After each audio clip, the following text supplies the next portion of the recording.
कहते हैं जिसके पढ़ने से शब्दों को उत्पत्ति सुश्रुत लिखना और बोलना सीखता है उसे व्याकरण कहते हैं। बहुत बढ़िया।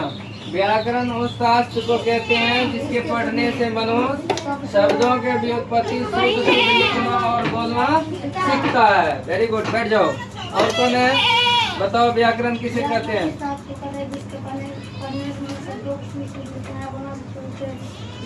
हाँ, व्याकरण सही बोला है। अब बड़ी भाषा से स्पष्ट है कि व्याकरण उस शास्त्र, शास्त्र यहाँ पर नया शब्द का प्रयोग हो रहा है। शास्त्र क्या होता है तुम लोग को पता है? सिर्फ इसमें लिखा हुआ शास्त्र। शास्त्र का मतलब होता है कोई पुरानी चीज जो घटनाएं होती है ना, या किसी अच्छी चीज को एकदम सुरक्षित रखने के लिए जो बुक होता है ना, उसी को हम लोग शास्त्र बोलते हैं, है ना।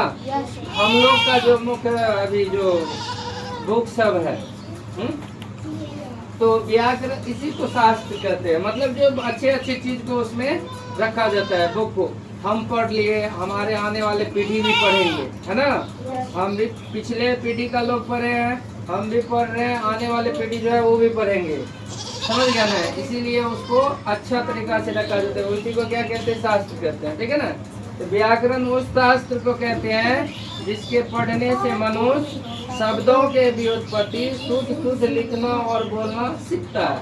वेरी गुड, ये तो समझ गए हो व्याकरण किसे कहते हैं। अब इसका मुख्यतः 3 भेद होता है। व्याकरण के मुख्यतः कितने भेद होते हैं? 3 भेद होते हैं। व्याकरण के मुख्यतः कितने भेद होते हैं?